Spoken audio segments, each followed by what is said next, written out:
Hello students, myself Subhash Mishra. Today I am going to conduct your another practical. This practical is related with pollination.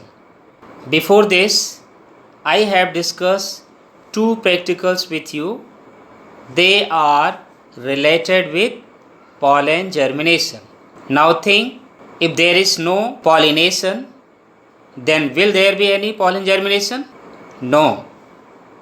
So, it is necessary that we must know about pollination. I think you know about pollination, but I am reminding you that pollination is the process by which pollen grains are transferred from the anther to the stigma of the flower. This procedure is known as pollination, and this is done by different pollinating agents. Now basically pollination is of two types, that is self-pollination and cross-pollination. What is self-pollination?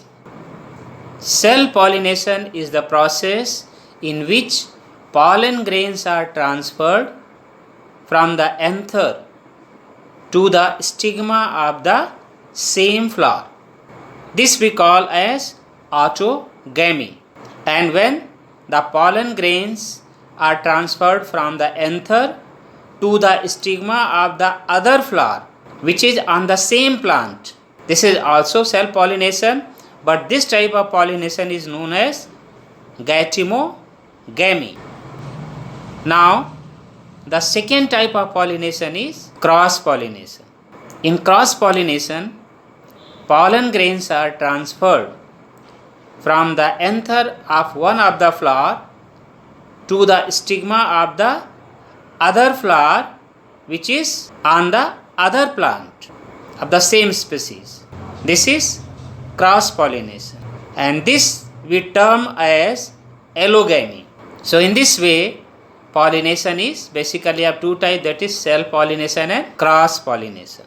Now after this, we used to give different names for different type of pollinations taken place by different pollinating agents. For example, if pollination is done by wind, then it is known as anemophily, and if it is done by water, then it is hydrophily. If it is done by animals, then it is zoophily. ZOOPHILY, zoophily. And if it is done by insects, then it is entomophily.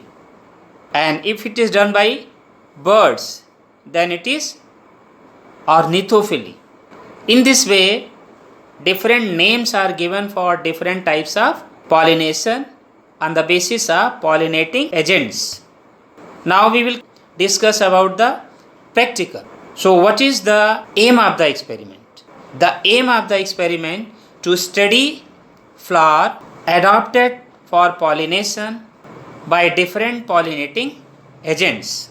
This is the aim of the experiment. So here we are going to study the flowers and their adaptive features for different pollinating agents. Now the materials required for this experiment are fresh flower, forceps, needles, and to observe them we need hand lens. These are the basic things required for this experiment. After this, now we will discuss the different features of the flower